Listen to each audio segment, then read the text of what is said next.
Okay, our next life process is going to be respiration and circulation. What's respiration? When you respire, what are you doing? Yes, you're getting oxygen into your body, but you exhale too. That's part of the respiratory process. So what do you get rid of when you exhale? You're getting rid of the carbon dioxide. So it's primarily a process getting an oxygen into the body so that that oxygen can be used in metabolic processes. And the byproducts of metabolic processes is that you produce carbon dioxide. We'll go into that in greater detail. So again, when we talk about respiration, it's a gases exchange, and for us, why did I say for us? Remember at the very beginning of this course we talked about bacteria of extreme? And I mentioned to you that oxygen to bacteria of extreme can actually be lethal to them. If you move bacteria of extreme into an environment where there's oxygen, it often kills them. They actually thrive on ammonia, something that's lethal to us. They can use ammonia as the gas that they use for some of their metabolic processes. But for us, for insects, for us, basically it's getting oxygen to the cells so that the cells can use that oxygen in metabolic processes, and the result is the production of water, which again we're going to, in the osmoregulatory process, through the Malpighian tubules of the insect or through our kidneys, through us, we're going to get rid of that excess water, and we are going to produce a gas, carbon dioxide, which we have to exhale. Now, respiration, as stated here, is primarily a process of diffusion.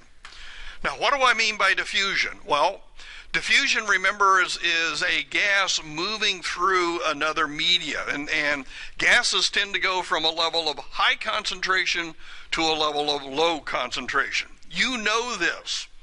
When you go to a restaurant or something like that, and somebody 2 tables away sits down that's got one of those really powerful perfumes on, and a couple of minutes later you go, boy, I think I smell perfume. And it tends to get stronger and stronger and stronger because it's diffusing from the center of high concentration over to where you were low concentration, but it continues to build up. And if it's strong enough, the person on the completely far side of the room will eventually smell it because it will diffuse out from that. And so these gases do that. They tend to diffuse from areas of high concentration to areas of low concentration.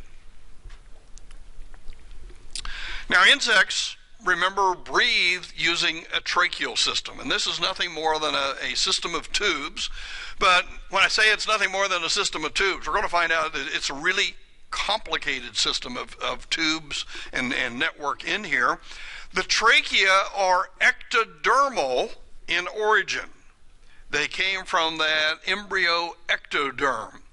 So what does that mean? That means they're going to have a cuticular lining. Remember that the ectoderm that forms the outside epidermis of an insect has a shell on it. That's the exoskeleton. And so what we're going to find is that the trachea apparently are invaginations of the exoskeleton that have moved into the inside of the body to carry oxygen from the outside directly down to the cellular level inside of the insect. Now we divide these up into several forms. The trachea are ones that have a fairly thick lining of cuticle. Now what do you think a lining of cuticle is going to do to a gas? It's going to inhibit it. You don't get very good gas diffusion across that polymer, which is the chitin of the exoskeleton. We'll also find out that there's a group of spiral thickenings inside of these trachea that are called ctenidia. And again, they're ectodermal in origin. They consist of chitin. Let's think about it. Why would I have a spiral thickening inside of a tube? Does anybody use a vacuum sweeper anymore? Have you noticed that the vacuum sweeper hose has got a wire in it? What does that wire look like? It's a spiral in there. Why does your vacuum sweeper hose have this spiral thickening in it? Pardon? To keep the hose from crimping. You know, it will bend, but boy, if you try to bend it too much, you'll crimp that, and the wires will break and all the rest of it. So it's basically a way to keep a tube system from crimping. Where else do we use this? If you take a look at any of the water and sewer pipes and things like that, they have spiral thickenings in there. That's to keep them from collapsing and crimping, which would stop the flow. And so I find it interesting. We thought we as human beings were pretty nifty at finding this out. Insects have been using this system for millions of years to keep the tubes on the inside of their body from crimping and blocking the oxygen flow. Now, eventually, the oxygen has to get to the cells. And so what we find is that eventually these tubes get so thin and so thin and so thin that they basically have a cuticular lining that is thin enough that the oxygen can pass across that.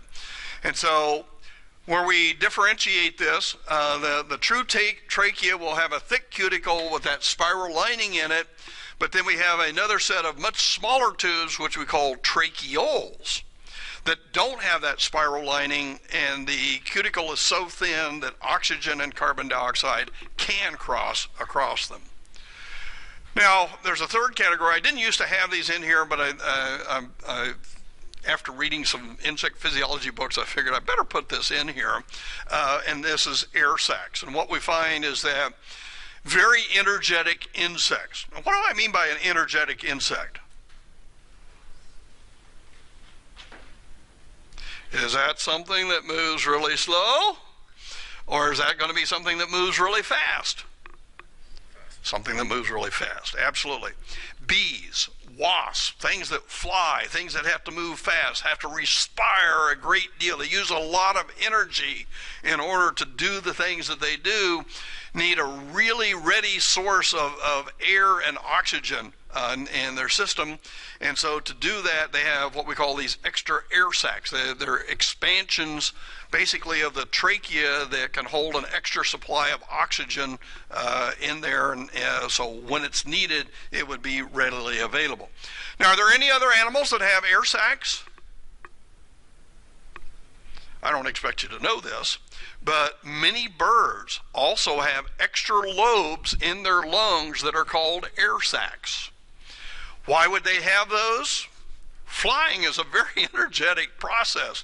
You need lots more oxygen in those breast muscles in order to flap your wings, and so having those air sacs in there assists you in getting that oxygen there, getting the CO2 out.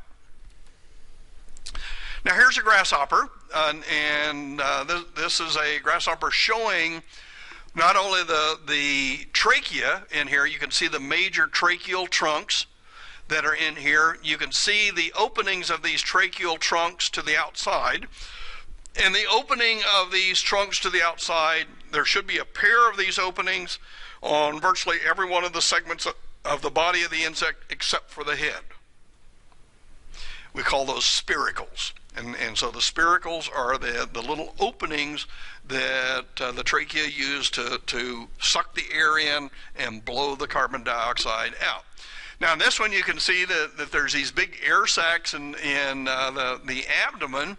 Now I've always wondered why in the world would they have air sacs in the abdomen. And if you actually see grasshoppers, you'll find out that female grasshoppers have bigger air sacs in the abdomen than male grasshoppers do. That's kind of weird.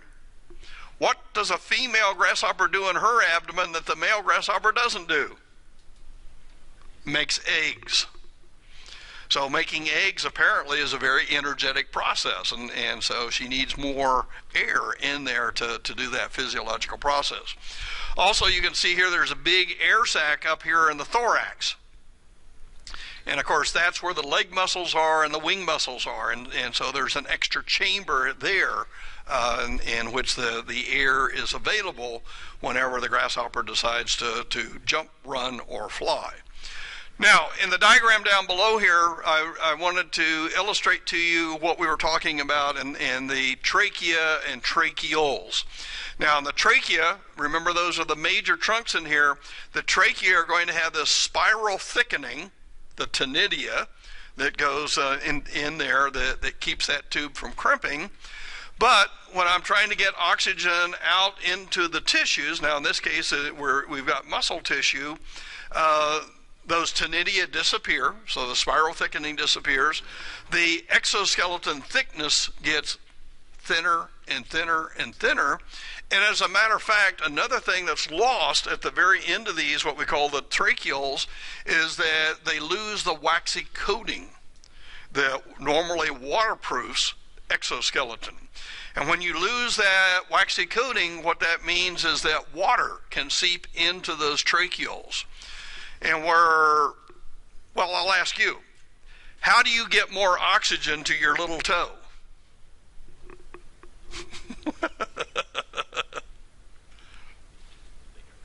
Pardon? Yeah, you take bigger and more frequent breaths. Your heartbeat goes up in order to pump blood faster to that. Your blood pressure goes up and all the rest of that. So in order to get more oxygen down to that toe, it's a pretty energetic process to do that.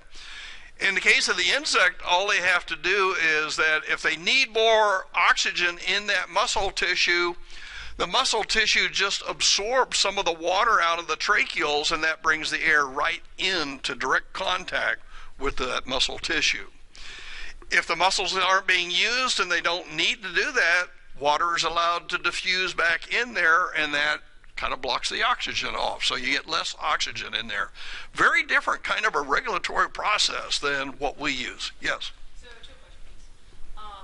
One, what is the difference between a tracheole that has fluid and one that doesn't? The one that has fluid in it is not respiring. It's not delivering oxygen to those tissues.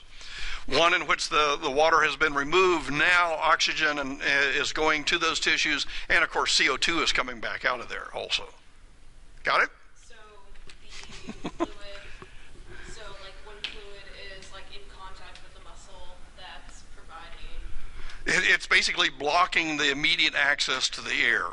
And so when you block the access to the air, the metabolism slows down. That muscle isn't going to be flexing and contracting as much as it would if it had direct access to the oxygen. Again, if you take a look at the tracheal system of insects, it seems to be a fairly common pattern. What we find is that most insects at least retain the spiracles in the abdominal segments. There will be a pair of spiracles on each side of each abdominal segment, except maybe the very last segment where the genitalia and other things are located. We also find that in the thorax, generally the three thoracic segments will also have a pair of spiracles. Now, I find it interesting, the spiracles on most insects' thoraxes is bigger than the spiracles that are in the abdomen. Why would the holes, the openings to the outside be bigger? Get more oxygen in there quicker and back out. Now, you're going to find when you take a look at some of the old exams, I've got this question that I always ask. You should not miss this now. Little Johnny was trying to drown an insect, and he kept sticking the head under water and nothing was happening.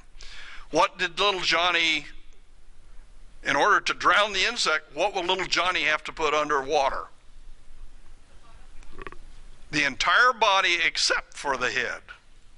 Okay? Because there could be spiracles in any of the abdominal segments. There could be spiracles in any of the in the three thoracic segments, but there are no spiracles in the head. So there's no way, and you can't get oxygen through the mouth. There's no connection with the trachea and the mouth. That's part of the digestive tract. So very different. For us, we got a bad system, folks. All you got to do is stick our nasal passage in our mouth underwater, and you're toast. But with an insect, it's really kind of, and by the way, I could put the whole insect except maybe the last 2 or 3 abdominal segments underwater, and it will be able to suck air through those last spiracles and move the air forward. Wow, that's pretty neat. We also know that insects have what we call these spirocular plates that open and close spiracles. So insects can close up some of their spiracles. They can suck air in the back part of the body, close those spiracles, contract the abdomen, shove the air to the front of the body, and exhale it that way. So if you think about it, they've got an incredible what I call a ventilation system that can be modified according to the demands that are needed for oxygen and elimination of CO2 in the body. Now here's an actual photograph of the trachea, and what I wanted you to notice here is you can see that spiral thickening. Here's the tinnidia.